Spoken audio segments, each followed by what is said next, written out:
Master minds commerce చదవాలనుకునే 10th inter విద్యార్థుల తొలి ఎంపిక. మరో క్రెడిట్ చోరీకి తెరతీశారు అధికార టీడీపీ నేతలు. కర్నూలు జిల్లా జొన్నగిరిలో ప్రారంభం కానున్న గోల్డ్ మైన్ ప్రాజెక్టుకు చంద్రబాబే కారణమని ప్రచారం చేసుకుంటున్నారు. వైఎస్ జగన్మోహన్ రెడ్డి పాలనలో జరిగిన కృషిని తమదే అని చెప్పుకుంటున్నారు. దీనిపై స్థానికులు విస్మయం వ్యక్తం చేస్తున్నారు. జగన్ పాలనలోనే కీలకమైన పనులన్నీ అయిపోయాయని వారు అంటున్నారు. ఇది కర్నూలు జిల్లా జొన్నగిరిలో ఏర్పాటైన గోల్డ్ మైనింగ్ ప్రాజెక్ట్. గత వైఎస్ జగన్ పాలనలో అన్ని రకాల అనుమతులు పొందిన ప్రాజెక్ట్ ఇది. వైఎస్ఆర్సీపీ ప్రభుత్వ హయాంలో 2019 నుంచి 2023 వరకు వివిధ దశలలో మినీ ప్రాసెసింగ్ ప్లాంట్ ఏర్పాటు చేసిన జియో మైసూర్ కంపెనీ ఇక్కడ ఉత్పత్తిని పరిశీలించింది. ఆ తరువాతనే ప్రధాన ప్లాంట్ను ఏర్పాటు చేయడానికి ముందుకు రావటం 2023లో అంటే జగన్ పాలనలో భూమి పూజ చేయడం జరిగింది. నిజానికి ఈ కంపెనీకి దివంగత ముఖ్యమంత్రి వైఎస్ రాజశేఖర్ రెడ్డి పాలనలో కూడా ఒకసారి అనుమతులు వచ్చాయి. అదే విషయాన్ని స్థానికులు గుర్తు చేస్తున్నారు. కానీ అనుమతులు లభించి 2023లో జగన్ ప్రభుత్వం ఉన్నప్పుడే ఇక్కడ అప్పటికే ప్లాంట్ అంతా కంప్లీట్ అయ్యి చిన్నగా వర్క్ స్టార్ట్ అయింది.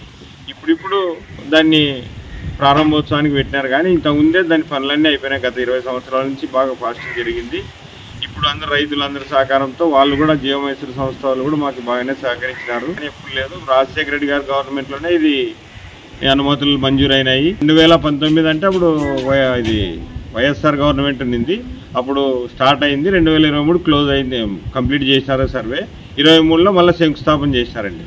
వైఎస్ జగన్మోహన్ రెడ్డి ప్రభుత్వ సహకారంతో ఒక కొలిక్కి వచ్చిన ఈ గోల్డ్ మైన్ పరిశ్రమ ఇప్పుడు ప్రారంభోత్సవానికి సిద్ధమైంది. మొదటి సంవత్సరం ఏడాదికి 450 కేజీల బంగారు ఉత్పత్తి లక్ష్యంగా పరిశ్రమ ఓపెన్ కాస్ట్ మైనింగ్ చేయనుంది. గతంలో అంటే జగన్ పాలనలో జరిగిన కృషిని తమ ఖాతాలో వేసుకోవడానికి టీడీపీ పెద్దలు విపరీతంగా ప్రయత్నం చేస్తుండటంపై విమర్శలు వెల్లువెత్తుతున్నాయి.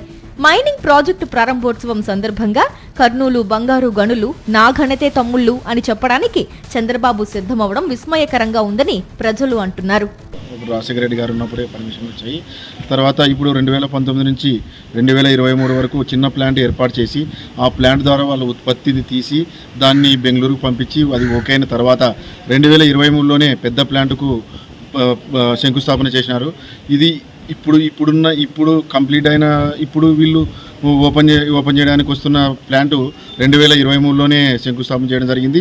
ఆ తర్వాత 2024కి 2025లోనే కంప్లీట్ అయింది ప్లాంట్ కట్టడం. ఆ తర్వాత ఇప్పుడు వీళ్ళు పోయిన గవర్నమెంట్లోనే కంప్లీట్ అయిన ప్లాంట్ని మళ్ళీ అప్పుడు శంకుస్థాపన ప్లాంట్ని ఇప్పుడు ఓపెనింగ్ చేయడానికి వస్తున్నారు. కానీ ఇది ఉత్పత్తి స్టార్ట్ అయ్యి దాదాపు 2-3 సంవత్సరాలు అయింది. జొన్నగిరి ప్రాంతంలో జియో మైసూర్ సంస్థ పూర్తి స్థాయిలో పనులు చేపట్టేందుకు జగన్ ప్రభుత్వం 2019 నుండి 23 వరకు చక్కటి సహకారం అందించింది అని, దాంతో చాలా మందికి ఉద్యోగాల కల్పన జరుగుతుందని స్థానికులు అభిప్రాయపడుతున్నారు. జగన్ పాలనలో ఏం జరిగింది, చంద్రబాబు పాలనలో ఏం జరిగింది అనే దానిపై స్థానికులకు అవగాహన ఉండటం వల్ల చంద్రబాబు మాటల్ని నమ్మడానికి ఎవరూ సిద్ధంగా లేరనే చర్చ జరుగుతోంది. బాబు మార్క్ క్రెడిట్ చోరీ స్టోరీని ఎవరూ నమ్మరు అని స్థానికులు అంటున్నారు. మరిన్ని అప్డేట్స్ కోసం ఛానల్ ను సబ్స్క్రైబ్ చేయండి. నోటిఫికేషన్స్ కోసం బెల్ ఐకాన్ పై క్లిక్ చేయండి.